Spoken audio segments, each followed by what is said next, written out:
Goddess replied.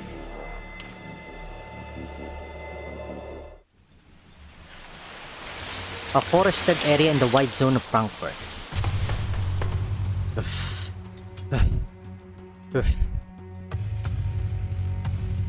In the darkness, Ballard runs without stopping. His heartbeat pounds like war drums, yet his legs feel as though they are filled with lead. His lungs burn in protest of the strain with every breath. Not to mention, the case strapped to his back is square and heavy. Carrying it over long distances is already testing the limits of his endurance, and now pursuers are closing in behind him. But Ballard doesn't have the mental bandwidth to complain. At this moment, his mind is focused entirely on two things. One is to run like his life depends on it, run with all his might, run as far as possible. The second is to glance back and gauge the distance of those chasing him. Flashes of light burst repeatedly behind him, several times nearly illuminating his back. The pursuers are like a patient hunter, unconcerned that the prey might escape the encirclement, pressing forward step by step. Ballard clicks his tongue in irritation, but being powerless to fight back, he can only move his legs and resume his sprint. His strength is still too weak. He is not suited to handling matters personally. But now there is no one he and his sister can trust. He must complete this himself. Bill, we're out of time. They're catching up. Sister. Run, Bill. Keep running. There's no time left for you to catch your breath. Her face hangs in the air before him, stern and resolute. Ballard swallows. Following her gaze, he sees that the beams of tactical flashlights are indeed drawing near. Footprints ahead. Direction confirmed. Boom! The lights come closer and closer. In the dimness, he can already make out silhouettes. Ooh. Just as Ballard grits his teeth and charges forward, he suddenly hears a faint whimper behind him. He stops instinctively at the sound. Glancing back, he sees little Bill, the Maltese. His hind leg is tangled in thorny vines, barbs hooked deep. He cannot move. Don't be afraid, I'm here. Suppressing the nausea from his long sprint and forcing down the urge to retch, Ballard pries a small dog tree from the vines. Dog free, whimpers. The little creature rubs again against him in his arms. His strength is nearly gone as well. A toy breed like this cannot match the stamina of a working dog or a hound. Ballard knows that perfectly well. It's alright, sister didn't abandon you, and neither will I. We're family, aren't we, little one? Woof! As if to answer him, the small snow-white dog nuzzles Ballard's cheek. Flash. He has barely had a moment of respite when a blinding beam of white light slams into him. Don't move, hands up. Judging by the voices, they are still some distance away. He has no intention of surrendering just like that. With one arm clutching the dog, the other securing a canister, he bolts forward again. A gunshot shatters the silence of night in the forest. As a steel bullet pierces his body, the last of Ballard's illusions collapses. He has considered everything, yet misjudged one point. Without experiencing it himself, he could never truly grasp how cold-blooded his father can be. That filthy old man is capable of dissecting his daughter's corpse. Of course he can hunt down his son's life as well. Footsteps draw closer. As Ballard falls to the ground, he feels blood pouring out, his consciousness fading. I won't be able to hear sister's voice anymore. As his eyes close, that is the only thought filling his mind.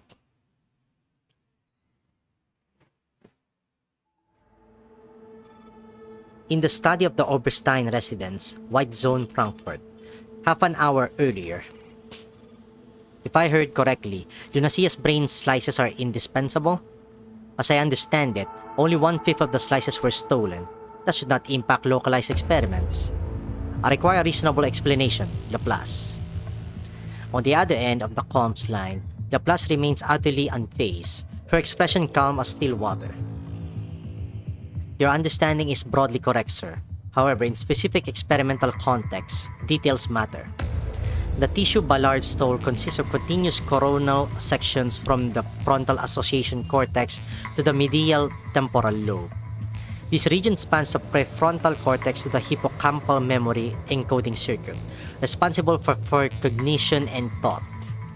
Without these sections, subsequent experiments will be nearly impossible to advance. But my concern does not end there. Speak plainly. In addition to the brain slices, Ballard also took an automated device.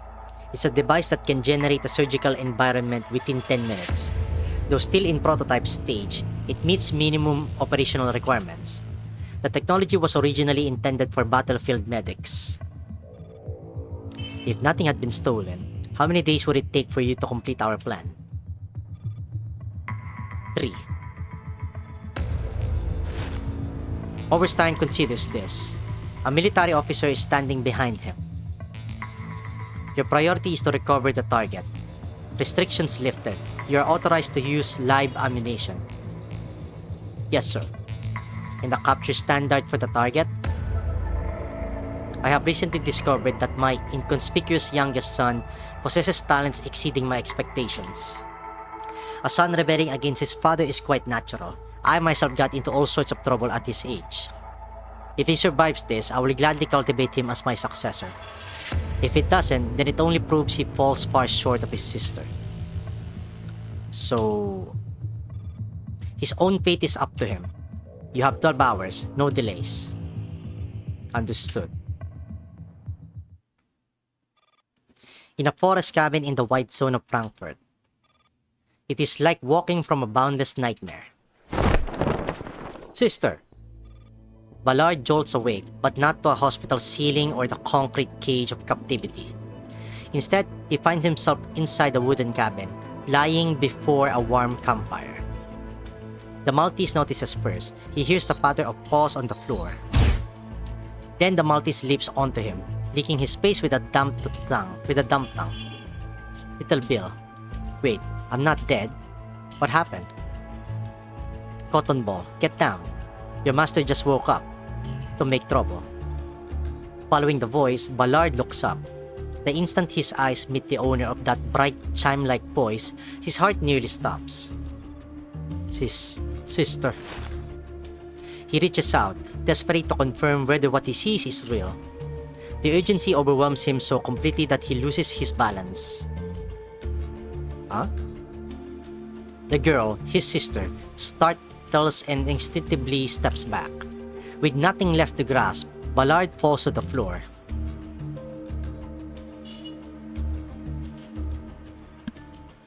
Half an hour later, after repeatedly scrutinizing her, he must accept this small genetic joke. The girl before him is named Nita. At first glance, she resembles his sister, but in truth, she is an entirely different person. That wasn't very appropriate, I'm sorry. Once he has figured out the situation, Ballard surveys the room. Everything he had with him is still there. The automated surgical environment case sits unopened beside the bed. The brain slice container rests atop it. Don't sweat it, you were shot in the shoulder, and you hit your head when you fell. I don't blame you for mistaking me for someone else.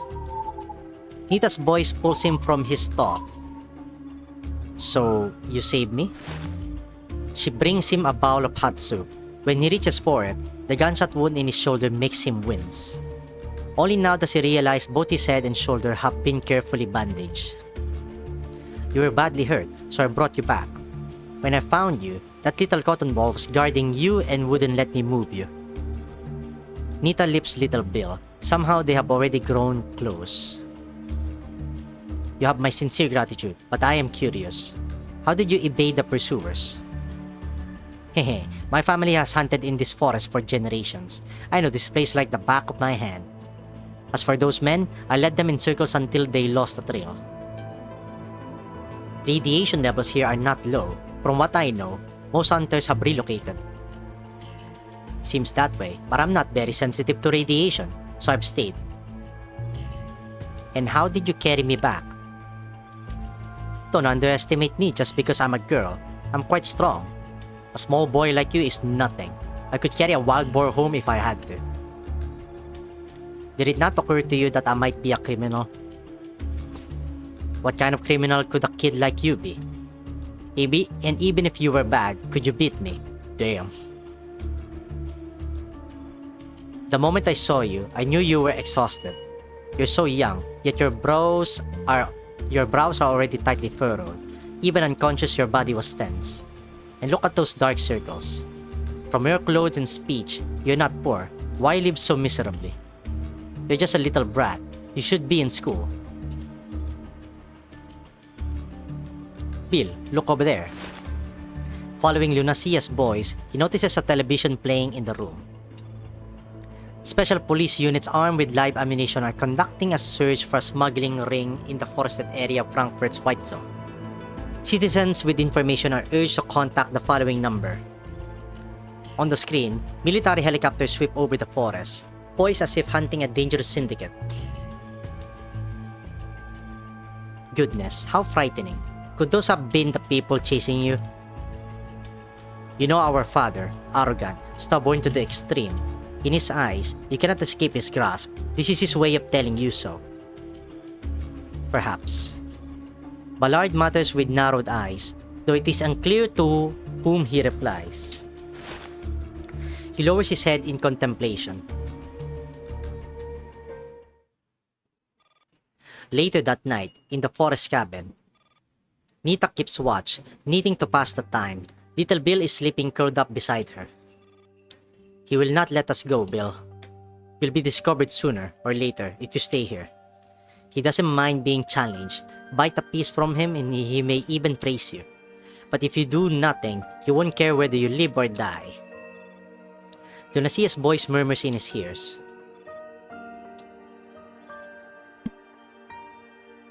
Bill, you know it. The only way to save us. Her hand points to the container of brain slices in his arms, then to the campfire. She resembles you, sister. That means she is a suitable candidate. You and I both know what Oberstein needs.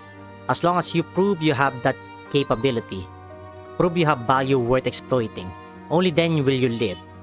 As you are now, you cannot topple him. Use his arrogance, devour him piece by piece. Avenge me. Oberstein's people will come sooner or later. When they do, neither you nor I will be spared. Will you watch them kill me a second time? No. Behind him, the fire crackles. Flames consume what little reason he has left. Never. His hand reaches for the black case by the bed. His finger presses the button.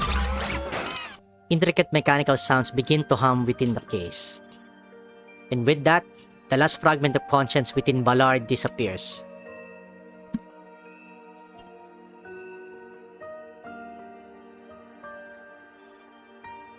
My mother has killed me. My father is eating me. My brothers and sisters sit under the table, picking up my bones.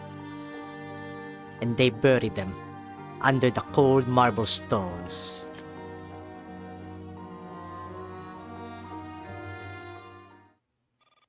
In a forest cabin in the White Zone of Frankfurt. Ballard von Oberstein, you are... Huh? What in the name of God? Ugh. You arrive right on time.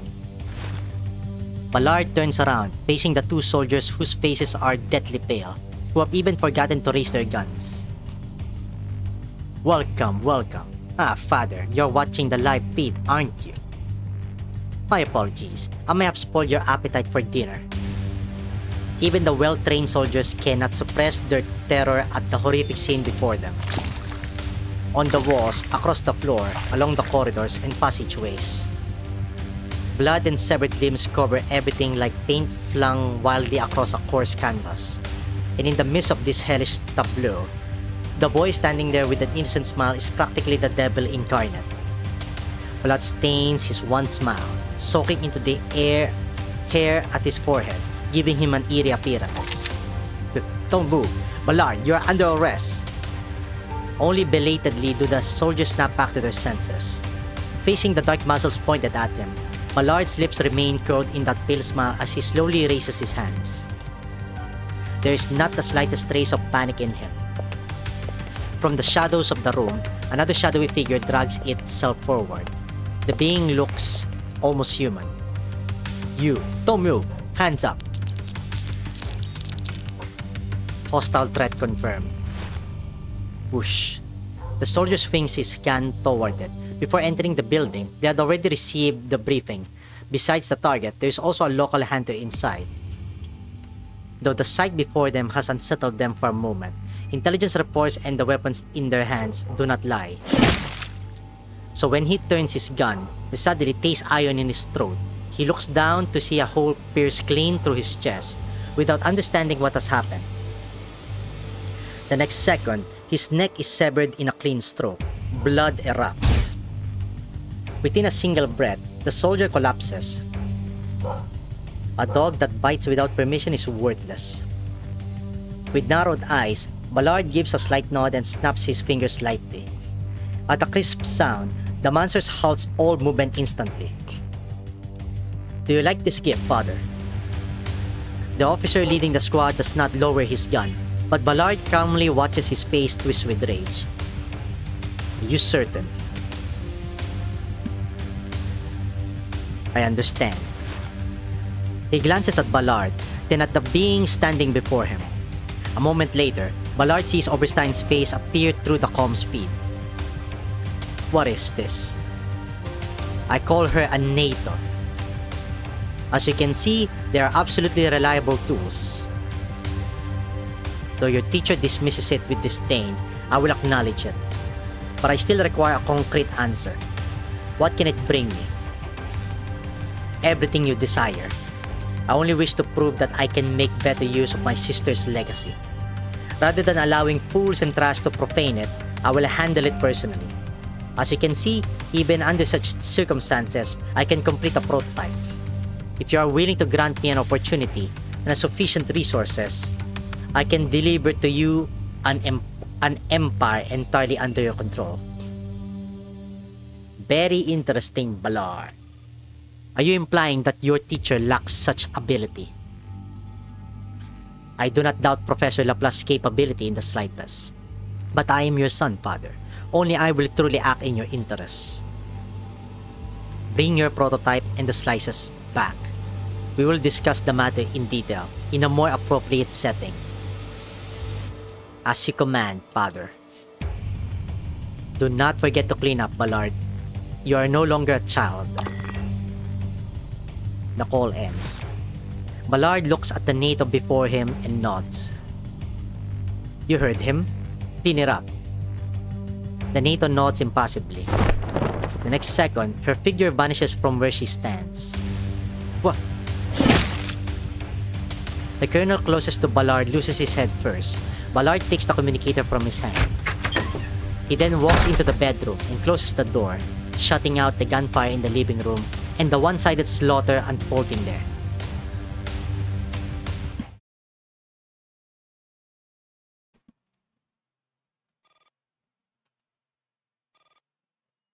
What is it, Bill?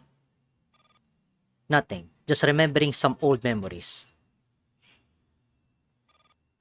Over the course of his long and meticulous plans, he has used many prototypes. Few have ever managed to hold William's patience, but Immune Subject 10876 is one of them. Like that experimental subject from years ago, she bears many similarities to his sister. How is the situation in Bonsdorf? Father, everything has been carried out according to your instructions. Today's log has been sent to you for review. As per the plan, please allow a little more time. Subject 10876 has not yet matured. That's fine. William takes the log from the NATO and carefully reviews the data. Once he confirms that today's figures show no anomalies, he retrieves a classified dataset and compares the two sets line by line. Immunity metrics, psychological data, mental state, even among trash, she is the finest specimen. At this moment, he is comparing 10876 data to the original body's data. Watching the neat, nearly overlapping lines on the graph, even someone as exacting as William must admit there's nothing more he can fault in 10876.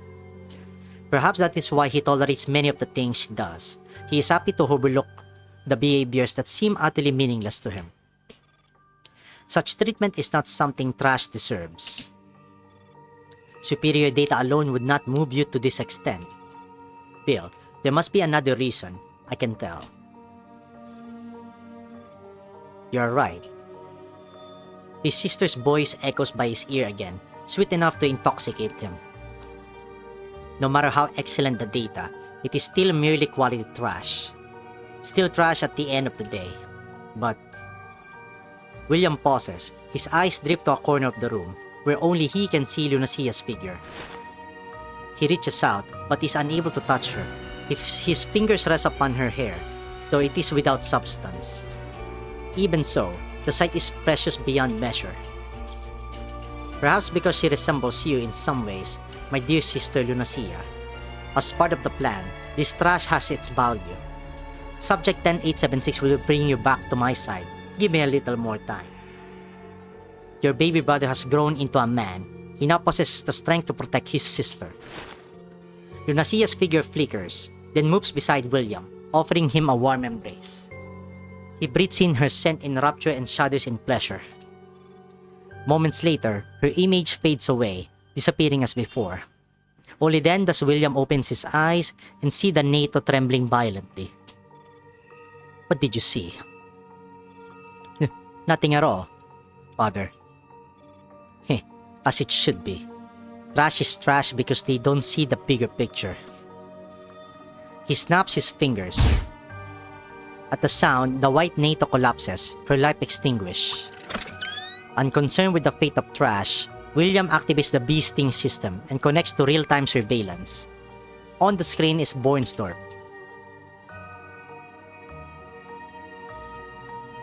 My lady, take a picture with me. My lady, please autograph my body. Anywhere will do. There's too many people. Please, let me go. Revolting. He intended to check on Subject 10876's status today, only to be met with this vulgar spectacle. William's eyelids twitch as he shuts off the feed in irritation. Vulgar, stupid, deficient, crude, a pack of fools who happen to catch a favorable wind. After grasping power, has their life's purpose been reduced to hollow breeding instincts? A herd of pigs with degenerated cortices. He opens a recording from yesterday.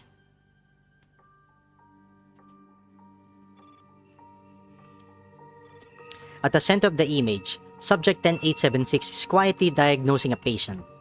Then she traces a mysterious sigil over a refugee's wound. After completing the ritual, she slowly rises. What am I doing here? You're fine. You just need to rest for a while. The dazed refugee sits up groggily, and the saint in white prepares to leave. It's a saint! It's a saint! Praise be to God! Blessed be the mercy of God, for the Holy Maiden walks among us. To show mercy without discernment is to breed vermin. Subject 10876, is the power I granted you to be squandered on trash? Or do you truly believe trash can stand equal to humans? If you love trash so much, then die with them.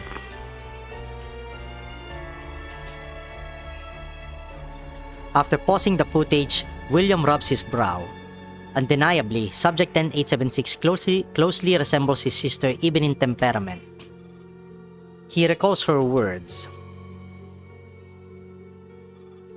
My dear baby brother Bill, we will venture into a new world. Life there is beckoning to us. That is the promised land. A vision of bliss, a divine gift, supreme resurrection, a pure paradise for all living beings. No, sister, not everyone deserves a ticket to paradise. We were foolish as children, foolish enough to believe every person was worth saving.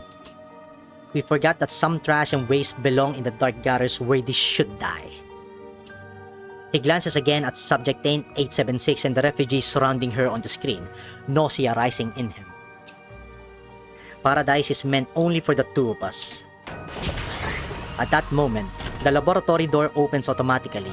He hears slow, heavy paw steps. Ah, little Bill, it is you. From around the corner, an elderly white Maltese limps toward him, whining softly. It is the very dog that he and his sister rescued 15 years ago. Time has dulled the luster of his fur. One of his small, once strong hind legs has completely atrophied. William lifts the dog and gazes at it with affection. Oh, sweet pupper, look at you. You are too old to reunite with the real Lunacia. As if proving him right, the Maltese in his arms, a dog that shares his name, grows weaker. His breathing grows more ragged. Soon its heart falters. He can no longer inhale, only exhale. I don't blame you, my dear. 15 years is the limit of a small dog's lifespan. You have done your best. William turns toward the beasting monitor again. Watching Subject 10876 baptize refugees, he smiles meaningfully.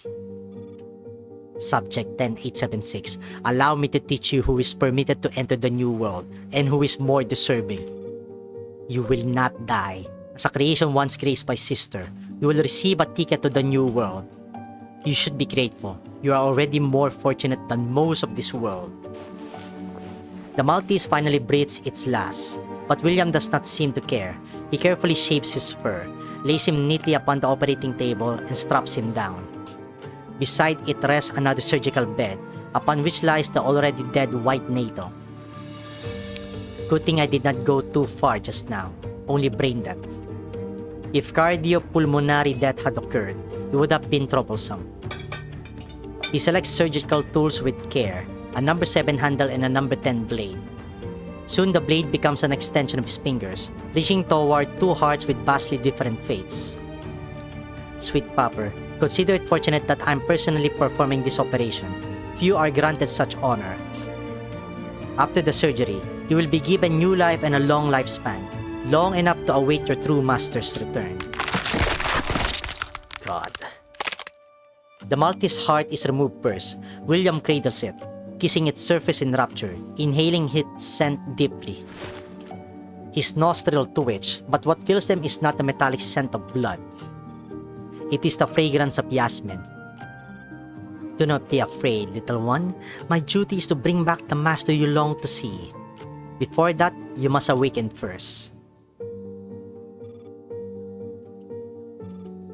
Soon, the Maltese whine echoes once more in the operating room. That sound. 15 years ago, when Sister cut open your trachea, you made the same beautiful sound. Not enough, my dear. You deserve better. William cuts, sutures in intoxicated rhythm, as though surgery has ceased to be precise medicine and become instead a waltz of life dancing between fingers and blade. He pays no heed to the dog convulsing in agony on the table. William is utterly immersed in his art, unable to extricate himself.